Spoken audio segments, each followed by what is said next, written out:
জেলায় তাড়াতাড়ির মধ্য দিয়ে আজকে তাকে আমরা অভিনন্দিত লাঠি নামান।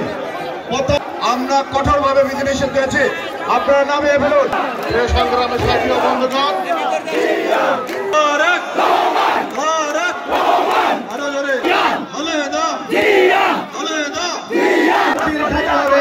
এই আশাবাদ ব্যক্ত করে আমি আমার আর যদি এটা ভেঙে যায় আমাদের মতো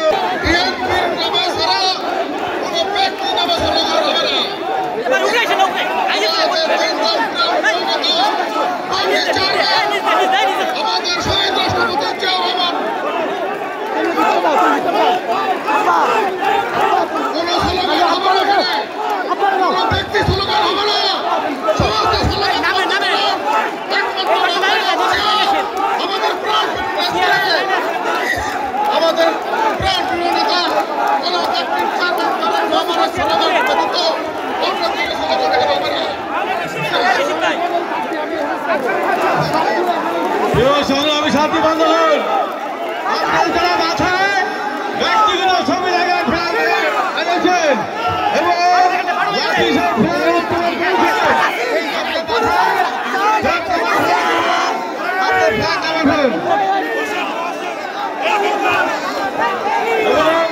তিন নম্বর বাইরে কিছু স্লোগান দিবেন না।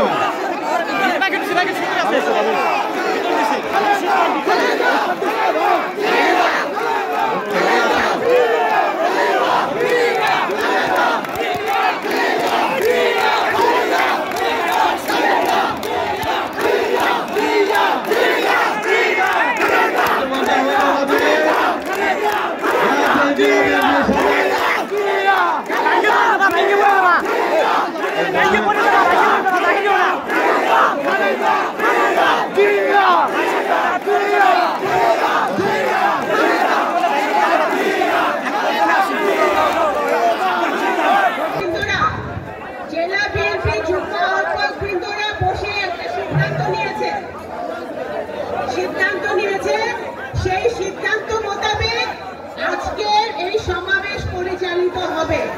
ঠিক আছে না? এখন মঞ্চে যারা যারা এন্টারটেইন, আপনারা সবাই মিলে যে সিদ্ধান্ত নিয়েছেন দয়া করে নিজের সম্মানটা রেখে মঞ্চে থাকেন, আর যারা এন্টারটেইন না, যা সিদ্ধান্ত হয়েছে তারা সামনে মঞ্চের সামনে থাকেন। মঞ্চের সামনে থেকে মঞ্চে যারা এই যে আমাদের তৃণমূলের কর্মীরা আসছে তাদের সাথেও তো আমাদের নেতাদের থাকার দরকার আছে। আপনাদের তারা যারা যাদের সিদ্ধান্ত মোতাবেক তারা আমাদের কর্মীদের সাথে থাকেন। এই গেল এক কথা। আর দ্বিতীয় কথা হচ্ছে, কেন্দ্রের নির্দেশ, দেশনেত্রী বেগম খালেদা জিয়া, শহীদ রাষ্ট্রপতি জিয়াউর রহমান আর ভারপ্রাপ্ত চেয়ারম্যান জনাব তারেক রহমান ব্যতীত কোনো ব্যক্তিগত স্লোগান এখানে হবে